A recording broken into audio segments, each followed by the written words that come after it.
Hello from the other side. This is Luke Stone from the Comics Project, and I want to come to you today with another quick episode.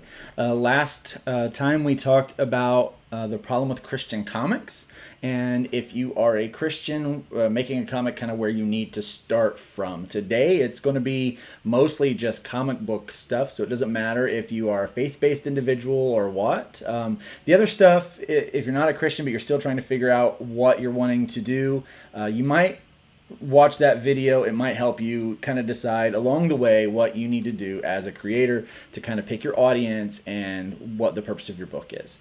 But today we're going to be talking about scripting. One of the problems that I've seen through all of my consulting with people is that people will make a book without a script. They'll start drawing pages, or they won't spend much time on the script, and what happens is they get to the end of the book and they realize that they've got garbage. Guilty. I've done that. So today I want to talk about scripting and why it's important to script and how to script, and maybe I'm going to give you a tool that really helps making scripting easier. So without any further ado, I do want to share my screen with you today. So I will move over here to that. So there you'll be able to see my screen. I have a piece of software up called Superscript. Okay? Superscript is about $35, so it does cost a little bit of money. But I believe if you're serious about your art and your craft, then you need to invest in it a little bit. If you want people to invest in you, you have to invest in you. So I believe you have to do that. So scripting. Sometimes people don't know how to script. If you're like me, I'm an artist. I always thought that I was an artist and then a comic book writer just because I needed a script. I would always find someone else to write, and I'll be honest with you, I've done a lot of commission work for people, and I've seen a lot of bad scripts, and I've seen a lot of good scripts. And so what makes a good script, and what makes a bad script a bad script? Man, that's saying script a lot. That's kind of hard to do. Script. Anyway. Comics require a little bit more than, say, novels. They're different, So a novel describes all of the action that's taking place inside of the dialogue or around the dialogue in paragraph form that all flows and very poetic. But comic book scripts can't really be that. I've gotten comic book scripts where it looked like someone was trying to write a novel.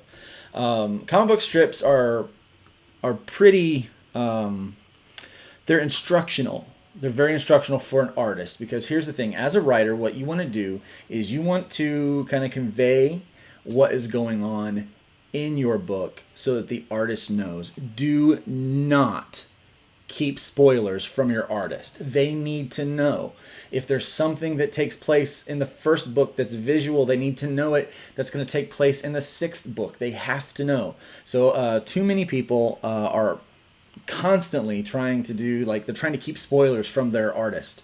Once you have a creative team, once you have a publisher, once you have other people in it, you got to let them know what you're doing and where you're going with it. So I've got a script up here right now, as you can see, and this is in Superscript. And I'll show you a little bit more about the program here in just a second.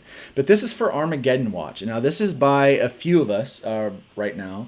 I need to edit this. But Armageddon Watch is a new series that we're going to be doing in 2020 from Starcross Comics. If you don't know much about Starcross Comics, definitely go to the link below, www.starcrosscomics.com. It's pretty awesome. I am the project manager over there. I try to help people kind of stay all together and unified in what we're doing. But one of the things we're doing is a future. It's kind of a future of some of our characters, and it's neat. So it takes place many years in the future, and it is a combined team of many of our characters. Just so you know, Starcross is doing something not many independent publishers are doing. We have 5 different creators right now who have agreed to share their stories with each other. So elements of my story is going to be in Bill Ropp's comic. It's going to also be in Ken Keller's comic, and Joe Spicer's, and and so and the other guys, and so as the group grows, we are sharing each element of our story so we can have a connected universe, kind of like the big guys do, the 2 big ones. But you don't really get to see from indie comics because we all have our own stuff, and that would mean that we have to share some of our intellectual property, and most people don't want to do that. So, but anyway, we're doing that. And one of the books is Armageddon Watch, and this is one that I'm writing. And so as you can see here, Armageddon Watch, it starts out in this first page here with it says issue 1, and then it goes into a kind of a deep description of what Armageddon Watch is going to be. It goes into a description of what the world is going to look like. And then I get into my first page. And then in panel 1, I'm going in and I'm describing in great detail what that panel needs to look like. And sometimes what I'll do is right here underneath the page, I will give a description of the scene, especially if we've changed scenes. You hear my son laughing in the background, being silly. Sorry about that. But you'll hear... at this spot is where I'll put in all of the... if I'm changing the scenes from one location to the next, I'll give an overall broad overview of what the location looks like. I might even insert pictures. And I'll show you that in a second with a script. So then I'll go through panel by panel, and then I will put in the narration, if I've got it, character dialogue, and things like that. So it gets very, very descriptive, and that is exactly what you want to do. For instance, down here on page 3, panel 1, there's dialogue from a little girl. Her name is Blossom. Now, at first, we don't know that, but I put that in there so that people know so that when the artist knows that, oh, this is Blossom, and she's getting ready to be named Blossom. So I put that in there. I make sure that I over-communicate. Now, here's the thing. A lot of times, we don't want to over-communicate the story to our fans. We want to kind of slowly put out the story so that they can engage in the story over time. Too many times people will explode the story and they'll try to give everything they've got in the first 5 pages or first 8 pages. They try to explain the entire arc in 1 or 2 issues. I believe that you should pace your comics a little bit. And so we can get into that a little bit later. But as far as scripting goes, think about your pacing and slow it down and work on it. But the first and most important thing is to make sure that there's a lot of detail. I've seen too many writers that will give their artist 0 input on what they want. And then there's the other way where they give them everything they want. Now, if you want the artist to have some freedom, then allow them, tell them, take freedom. I do that in a few pages. Like, do something here, I want it to look epic, right? And then let the artist do what the artist does.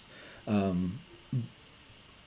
when you start just giving some dialogue and don't give any direction at all, then it makes it very difficult for the artist, and it makes their time go longer. Like it takes more time to do it.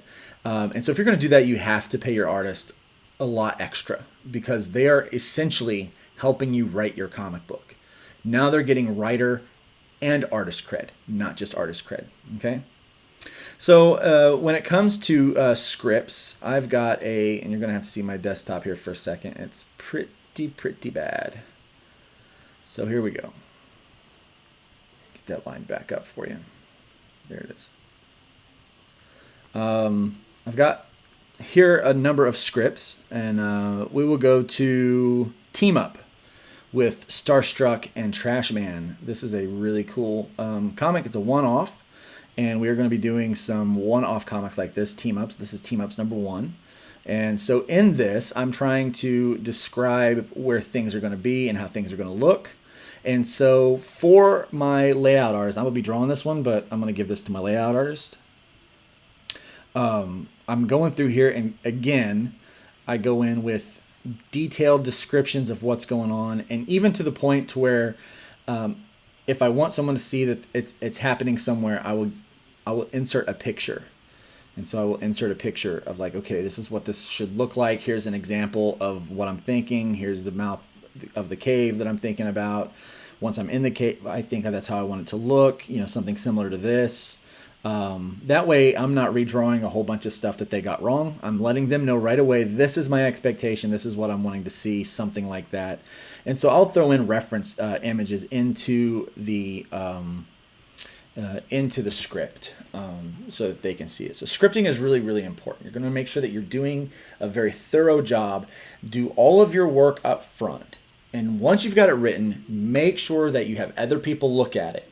Read it a bunch of times. Have other people read it a bunch of times. Adjust it. You will not finish your script in one draft. If you do, it's probably not going to be any good. Make sure that your second draft, third draft, really spending some time with the story, knowing that you've got it. And if it's an arc, like say for instance, you know, I do hybrids and there are multiple issues. I try to tell a story that some might tell in like 1 or 2 comics. I'm telling it over 5 because I really want to spend some time in character development. So what I do is I map out my arc and I say this is happening in issue 1, this is happening in issue 2, issue 3, issue 4, issue 5.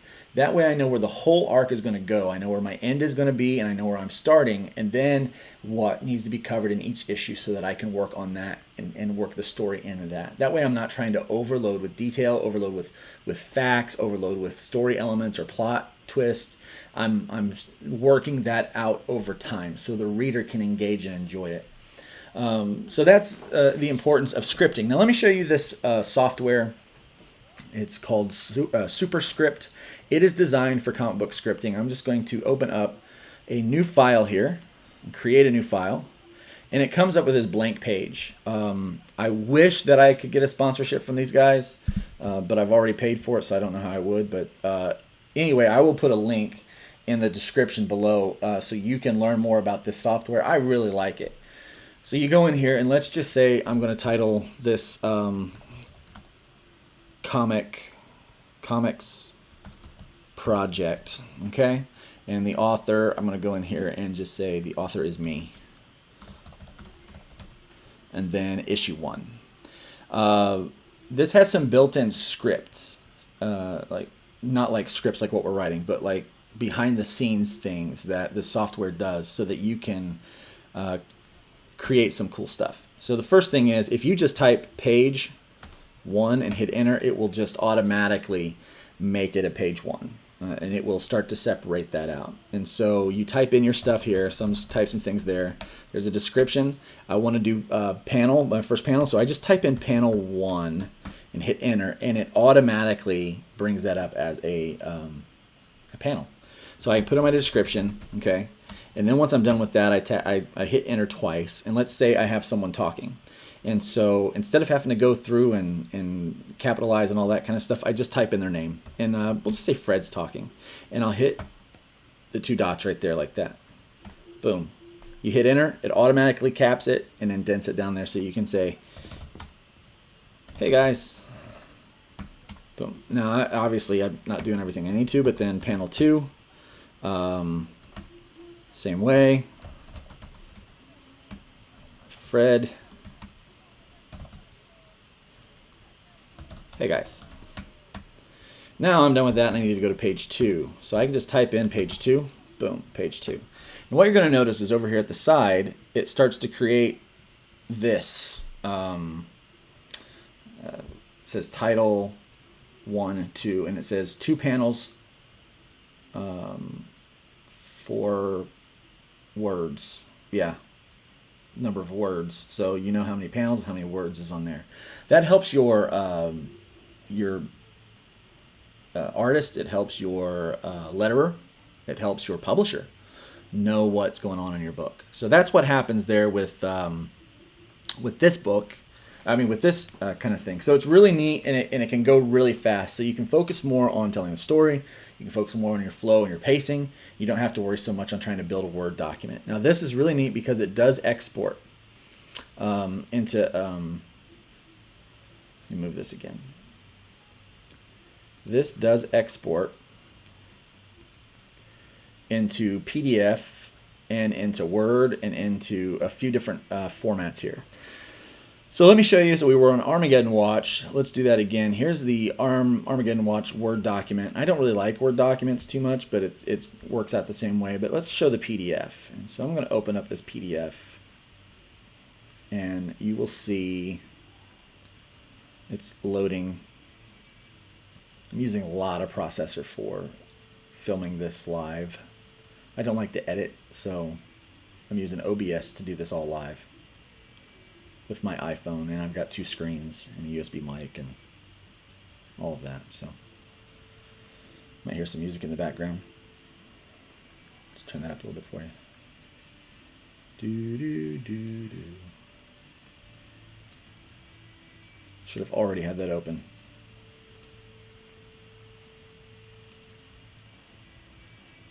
Okay, well, while we're waiting on that,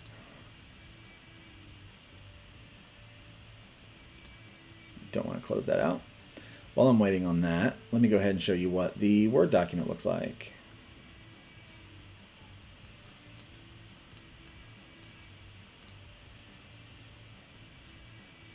Oh, guess what? There it is. We will go ahead and work with that. All right, there's the PDF. So when you export it, what it does is it puts up your Armageddon Watch #1, 20 pages, puts that up there, and then by Luke Stone, Joe Spicer, Ken Keller, Armageddon Watch has it down here. So it has it up here in the notes up here, and then it goes through with 1, and then it lets you know it's 4 panel. So it lets my layout artists know that they're going to be working on 4 panels. Each panel has a description, then the narration is all laid out. And then when I'm done with a page, it actually leaves a pretty large break, or it makes sure that the next page starts on a new page so it's not crammed all together. So each page starts on a new page in the PDF or the Word document, either way. And so page 2 is more of a kind of a, it's just a 4 panel, but there's a lot of action, not a lot of text. Page 3 has got a lot of panels going on. Page 4 has 5 panels.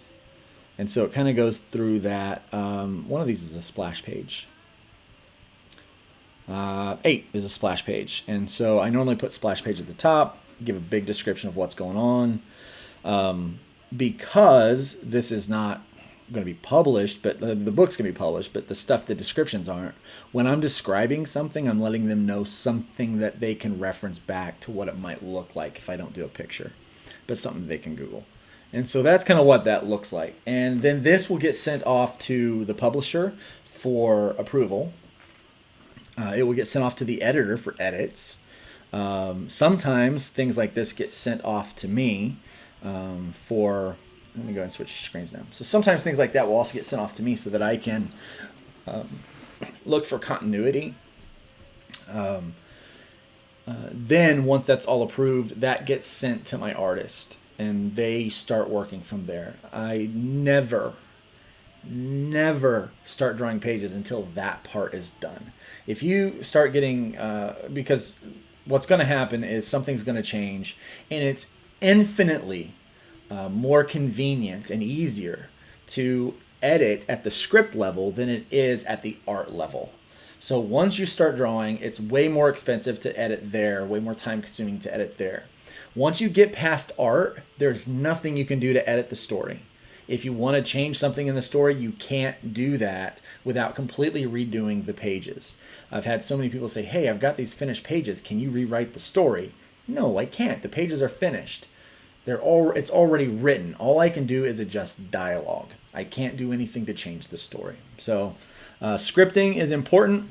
Drawing is important. All of this stuff is important, but scripting is importanter. It's not a word, but it's importanter. You need to do a better job of scripting at the beginning and getting all of that done and out of the way, but it's super, super tedious and it's not very much fun, especially if you're an artist like me who wants to just start drawing. But I guarantee you that if you spend some time on the script, and you start working on that, then it is going to, once you get to the art, it's going to go so much more smoothly for you. You're going to have better results at the end, and your artist and your colorist and your letterer are all going to like you a lot more, because I even put like lighting and coloring suggestions in there, like, hey, this is what I'm looking for. I have very few redraws. I have very few edits on coloring, and I rarely have any changes that need to be done to the lettering, because it's all done on the script. The script is ready to go. All right. So that is today's episode. Thanks for watching. I probably went a little longer than I wanted to today, but it happens sometimes. It's very important. So remember, keep making comics and just be cool to each other. All right. Have a great day. God bless.